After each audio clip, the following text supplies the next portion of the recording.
Good evening, and thank you for joining Project Ready TV. I am your host, Angie Anderson Moten, and today is Career Day Fridays. And this segment is where it's new, but it's where we introduce careers and different opportunities for young people to explore and learn about. And tonight or today, we have Michanna Tate, and she is going to tell us a little bit about what she does in her career, how she got there, maybe some education background, and all that good stuff. So, welcome and thank you for being on with us today. Thank you for having me. No problem at all. Thank you so much for taking time out your schedule. But before we continue, what I like to do is ask everybody to share this post, this live, and make sure you have all of your middle schoolers and high school students and even parents. If you're interested, please join us, share this, tag someone in your post that you think may benefit from our conversation today. So hello again, and what I would like to do by getting started is just telling us a little bit about yourself, maybe personal, what you feel comfortable with, and tell us what you're currently doing. What's your career? What do you love doing? Okay, well, my name is Michanna Tate. My maiden name is Tally, so I am from the upstate, graduated from Southside High School in 2000. So I am a native person from the upstate, originally from Greenville. I'm currently managing attorney of Access Law, LLC. I've been an attorney for 8 years. I have several degrees in a few different things, but currently I am an attorney and I do intend to remain in the legal field. I'm known to kind of jump careers every now and again. Really? But yes. We're going to talk about that. Yes, so I actually left the upstate for a very long time. For anybody who feels like they want to get out of the upstate, that was like the first thing I wanted to do when I graduated high school. So I went to college in DC, and I lived up there almost 8 years. I went to law school in Florida, so I've kind of been around, but ultimately I ended up back here in the upstate. And then my husband is from the big town of Cowpen, South Carolina. So we spend a lot of time between Greenville and Spartanburg County. So that kind of just sums it up. I'm a lawyer. I'm from here, and I came back to give back to the community. Okay, well, awesome. So you said that you have different degrees. Highlight a few of those, or tell us about a little bit about that journey from doing different things to ending up where you are now. How did that look? Okay, well, I always like to tell people that, I mean, you can really, I know people say it's a cliche, like you can do anything you want to do, but you really can. So originally when I went to college, I majored in biology. I thought I wanted to be a doctor. I actually did summer programs. In furtherance of that, I actually did a summer program at Duke Medical School, I believe the summer of my sophomore year, and kind of realized that I didn't want to do that because we actually got to go in and see patients and things. And that was just, that's great for other people. It just wasn't for me. But I did get a degree in biology. I actually continued on and got a master's degree in biology as well. And so after graduate school, I was a scientist. I was a molecular microbiologist. Keep in mind, I was living in DC. So I worked for a government contractor that had a contract that was called Biodefense and Emerging Infectious Resources, which basically means that I worked with some very dangerous stuff. So the interesting part of that is my former employer, some of my former coworkers, they're currently working on a vaccine for coronavirus. Wow. So you can kind of imagine the job I had, right? So I did that for a year and a half, but by then I had lived in DC for 7.5 years, and I was ready to come back to South Carolina. I came home and I taught biology for a year at Greenville Tech. And then I decided that I wanted to get another degree, but I wanted it to be in something where I could be self-employed. And so I decided to go to law school. Some people may not know, law school's not like medical school or some other degree programs. There's no prerequisites. So as long as you have a bachelor's degree in anything, you can go to law school. And so I studied for the LSAT, took it, applied to law schools, ended up in Florida because I got a full scholarship to law school down there. And then I became a lawyer. So, and I say that, because people think like if you do something in college, something you like at that point, like you could always do something else. So I've been a scientist, I've been a college professor, and then I've been a lawyer because I taught at USC Upstate even after becoming a lawyer. I still taught science at night because it was still something that I like to do. And I did that for 5 years. So, and you can basically do whatever you want to. That is amazing. That is amazing. And young people and parents, I'm learning as you are learning about her story. And this is just so fascinating. And I definitely appreciate you putting that out in the atmosphere to our audience that they can do whatever and be whomever they want to be and become if you just put in the work. So that is amazing. So how do you feel that you're impacting the community? I heard you talk a little bit about serving people and things of that nature. Do you feel like you're doing your part as a citizen, and how are you being fulfilled in this role? Well, I do think, if you really break it down, what lawyers do is we do help people. We help them with a problem, usually. Sometimes it's good. Sometimes it's like a real estate closing. Somebody's buying a house, somebody's selling one. That's great. But it's not always great. So sometimes we are definitely solving problems for people or helping get to an end for people. And quite honestly, obviously it's hard for them. And then as an attorney, we take that on also. So I think every time I have a client that really is almost a ministry because I'm stepping into their shoes and I'm trying to help them get to what they want to get to. Now, a lot of times because people don't understand the legal system, they may think it's a little bit easier to get to that and it's not. And then that's where I step in. I know the procedure. I know the law. I know what to do to get you to what you want. Now, whether it looks the way that they think it's going to look may not be the case because, the legal system is the system that we have. It's not perfect, but I know how to navigate that for them. So, every day I get multiple phone calls from people who are looking for help, whether it's for something good or something that, maybe wasn't so good, but we're trying to make the best of it on the other side. And because of that, I've met all kinds of people from different walks of life who live in several different counties of the upstate. I probably handled cases in, I'd say, at least 10 different counties within the upstate. So, meeting people, talking to people. Sometimes I feel like I should have a therapy degree, also some type of psychology degree because right. I hear any and everything. But I think just, being that ear and being that person to help them get to whatever the end is for them, that's what I do. So. That's awesome.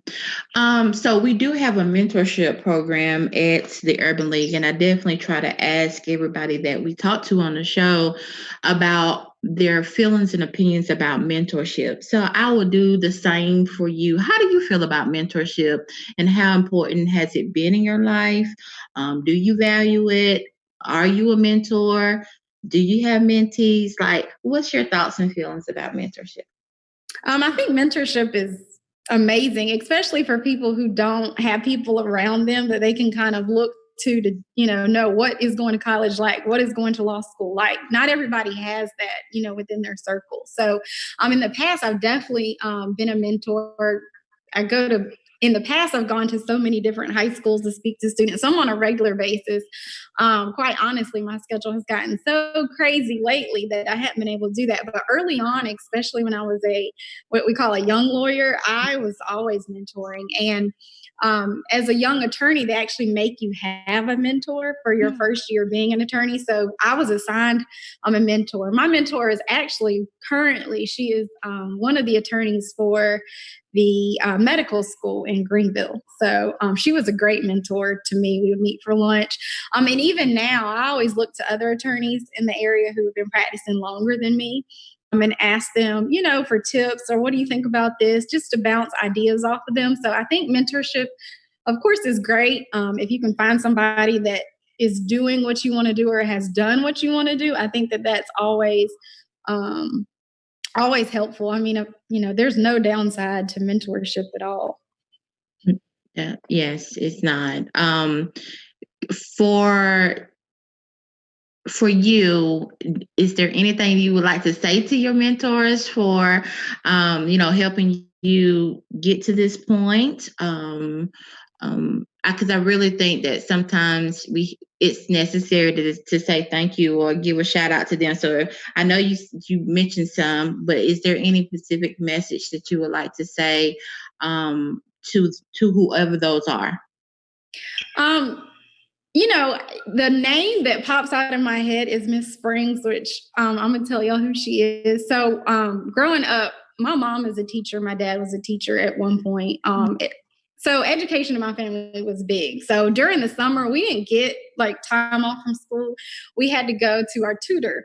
And my tutor was Miss Springs, me and my brother. And she actually was a teacher, but she, did tutoring during the evening, during the summertime. And I just thank her for keeping my skills sharp because, essentially, reading and math, if you don't have that, you're not going to be good at anything. And she just kept those skills real sharp. My mom even tells me that Miss Springs told my mom, like, you're wasting your money. She knows all this. So mom's like, I don't care. She needs to keep it on. And so, people like that, I think for me, because for some people, it's like a teacher at school. And to be honest, I don't really remember too many of my teachers, but she sticks out as somebody who, ingrained in me the foundations that I needed. And of course, being a lawyer, we read and write. And so, yes, that's valuable. And so I just appreciate that because I was not allowed to slack off. I was not allowed to forget what the teachers imparted into me during the school year. So Miss Springs, I appreciate her. Oh, that is so sweet. So what advice would you give or final thoughts would you give our middle school students, whether it's sticking to what you want to become or study habits or whatever? What would be your final thoughts to them tonight? My final thoughts would be, if you don't know exactly what you want to do right now, it's perfectly fine. Some people, I think, you may say what you want to do in middle school, and as you grow up or even you become an adult, like you may be like, I don't want to do that. But I can tell you what is important and what transfers to anything that you want to do. You need to be consistent. You need to do what you need to do in school. That means listening to your teachers. Even if you may happen to disagree with them, that is your teacher, that is your authority figure. You need to understand that, that's important to understand. They are there trying to help you. You do need to get the information. Just like I said, the foundation of reading and writing, that applies to any career. You want to be able to count your money and you want to be able to read whatever it is that you're signing. So that is just so valuable. And that can take you very, very far. You want to make sure your grades are good. If you're paying attention, your grades are not going to be terrible. You don't have to be a straight A student, to be honest. When I taught at Greenville Tech, it was kind of funny. Some of my students said, and actually I heard this in law school, A students teach B students how to work for C students. So you can't really think that grades are that important per se. And then, if you graduate from college and like 10 years later, you are applying for a job, nobody's really paying attention to your GPA. But what people do pay attention to is, are you able to do the work? Are you able to read something and understand what's going on? Are you consistent? Are you on time? Things like that, I think, are more valuable than knowing exactly what's in your book and making, 100 on tests. So those things are so important. Yes. Thank you so much for giving our students those great tips. And so for our parents or anybody else that you think may need your services, please tell us again what you're doing, how they can reach you. So just take a moment to plug in what you're doing. I am managing attorney of Access Law, LLC. Our website is accesslawsc as in SouthCarolina.com. Feel free to go on there. You can send me an email. I'm so busy that email really is the best way to reach me. Let me know what you're looking for. Because if it's something that I don't do, I may have one of my friends who's, great in that area of law, or one of my friends may work in that county. So feel free to just reach out, if you need something. Sometimes people think that legal help is so far away, but it's really not. You just need to, know that avenues to go, and I can definitely point you in that direction. That's awesome. Well, thank you again so much for joining us tonight, and it definitely has been my pleasure getting to know the career side of you and what you do. So I've been enlightened and informed, and I definitely will take some things away from our conversation tonight. So again, thank you for being a part of our Project Ready TV. And students, parents, if you have any questions or concerns or anything of that nature dealing with tonight's segment, please feel free to give us a call at the Urban League of the Upstate at 864-244-3862. Or if you would like to email us about any questions that we covered tonight, you can do so at projectgreenville@urbanleagueupstate.org. And please make sure that you're following us on all social media platforms at Urban League 864. And then our YouTube channel, you can follow us at Urban League of the Upstate Project Ready GVL.